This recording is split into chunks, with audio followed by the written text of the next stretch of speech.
So I want to talk to you guys about, we've still got some nominees that are yet to be confirmed, still going through this process. And we've got now RFK, who today he very, very tight squeeze advanced past the Senate Finance Committee with a 14-13 vote along party lines. So all of the Republicans fell in line, which is good. I don't want to be negative Nancy here. That is good. But wow. Too close, 14-13, so just barely. And so now he is going to go before the full Senate chamber in confirmation hearings to lead the Department of Health and Human Services. Now, the person who could have been the holdout, I want to go through this, that was Republican Louisiana Senator Bill Cassidy, who is also a physician, so he is an MD, and he took... He had some concerns, of course, about RFK Jr.'s skepticism on vaccines. And so President Trump on Truth Social made this last minute appeal to Cassidy. He said 20 years ago, autism in children was 1 in 10,000. Now it's 1 in 34. Wow, something's really wrong. We need Bobby. Thank you, DJT. And then less than an hour after Trump's post, of course, Cassidy announced that he would vote to advance RFK Jr. He said, with the serious commitments I've received from the administration and the opportunity to make progress on the issues we agree on, like healthy foods and a pro-American agenda, I will vote yes. And so, I just am concerned because you see that and you're like, oh, okay, good. He fell in line. That's great. But he did say to reporters that he will meet with RFK. This is what he got from this negotiation with RFK Jr. He will meet with RFK Jr. multiple times per month. The CDC will not change vaccine advisory committee, so they won't be changing out who is on their committee or remove information from government websites saying that vaccines don't cause autism. That one rubs me a little bit the wrong way. And so I wanted to ask you guys, do you think that this is like a long game play of RFK Jr. that's like, all right, yeah, sure, I'll play ball. And knowing that he needs to go in there and revamp it, which by the way, RFK Jr., I want to be clear, RFK Jr. is not going to go in and immediately change the CDC website to say vaccines cause autism. He's not going to do that. What he is going to do is try to replicate the studies that they claim that they did that prove that vaccines do not cause autism, because there are a lot of questions, very, very well documented questions with the studies and how they were tampered with. Go watch the documentary on it. It's called Vaxxed. There was a senior CDC whistleblower who admitted that they shredded evidence to show that they had a statistically significant link between autism and the MMR shot, specifically, by the way, for black babies, black boy babies, black male babies. So you're welcome to go do that research. But the point is, RFK Jr. is not going in there to just blow everything up day one. What he will do, I believe, I'd love to get your thoughts on this, gentlemen. What he will do, I believe, is say, okay, if they don't, then we can do this study right here again. Heck, let's do vaxxed versus unvaxxed. That's been done several different times. Bet you didn't know that. Let's do, a safety study with an actual true placebo of just saline rather than a separate vaccine.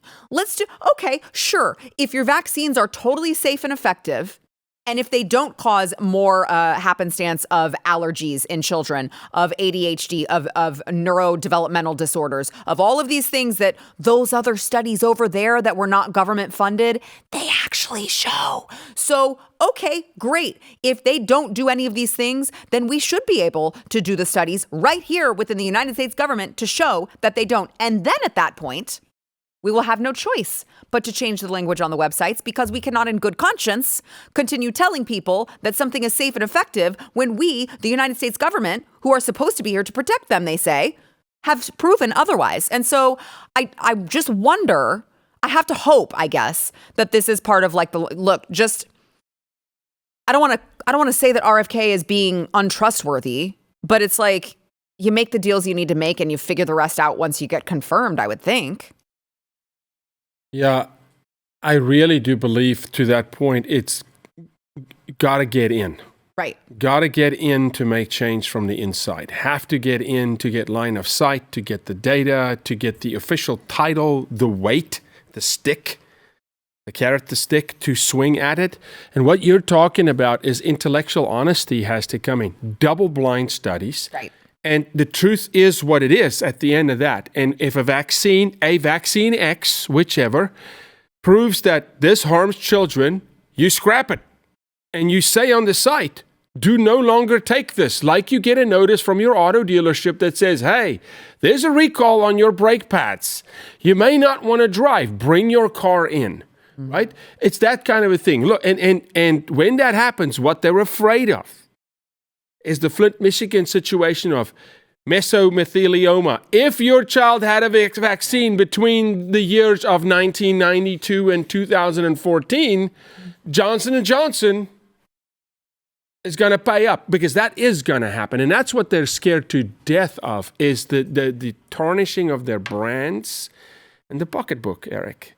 Because that's coming, because these tests are going to show that some could maybe with a tweak or so continue to go, and others have literally killed people. Right. But I don't like that Bill Cassidy is already getting his paws on meeting with RFK Jr. multiple times a month and making him sign off on vaccines do not cause autism. We're not changing any of the CDC's recommended stuff, as if we have the ability. I mean, bro, you didn't get the memo. We don't trust any of you guys. Yeah. If you're a government expert, we don't trust you. I don't care if you have MD by your name. You don't need to be calling the shots anymore. We need an independent investigation of all of it. Yeah, most definitely. Look, if it does turn out to be true, the American people should know that, right?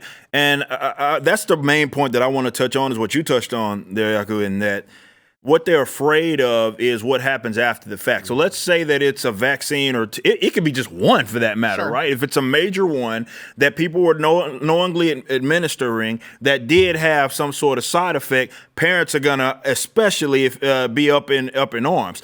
I don't think, however, it's simply about like what's going on in children. I think there's a lot of stuff that needs to be looked at that people just willingly for years we just injected in our bodies each year, that I don't know if we know what's going on with that type of stuff. And if a random control trial or what have you does prove that, look, even if it's like, okay, you're going to leave it out there on the market, the American people should at least know kind of what could happen. Informed consent. Yes, exactly. So maybe there is a slight chance, and maybe it's an increased chance, and maybe sometimes it won't, but at least you have that informed consent. When you understand, especially people that have traveled abroad, you always see people documenting this stuff about like the food, for example, right? And they're like, I went in Italy and I was eating so-and-so for and I was actually eating more calories, or not calories necessarily, but I was eating more out there. And people who are gluten intolerant here and go to Italy and stuff their faces with all pastas and have no reaction. They have no issues. None. Well, that's because, they're making it with different stuff, okay?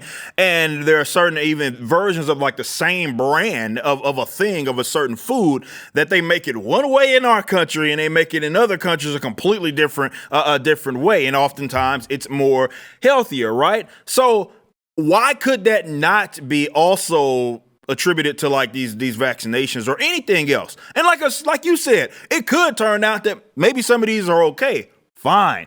But I don't like the idea of just operating as if, well, this is what the CDC is saying, therefore it won't be changed. Well, no, if you're presented with some new information that does show that it needs to be changed, damn it, excuse my language, it does need to be changed, and immediately. And I don't know what that looks like after the fact. Like it's like a dam, because if we do come to find out that a lot of this stuff was harming the people and the government was signing off on it, there's a lot of folks that are going to be justly like coming to collect. I think that's what they fear more than anything, because what that looks like, I don't exactly know. Yeah, because I mean, imagine to Eric's point, just the uprising that you will have with all of these parents who now will be able to say, hold on, I vaccinated my children and my children were diagnosed with autism, and you guys told me that it was safe and that vaccines 100% don't cause autism. So now I'm seeking some sort of financial, like I have a special education child now that I've had to pay for this whole time.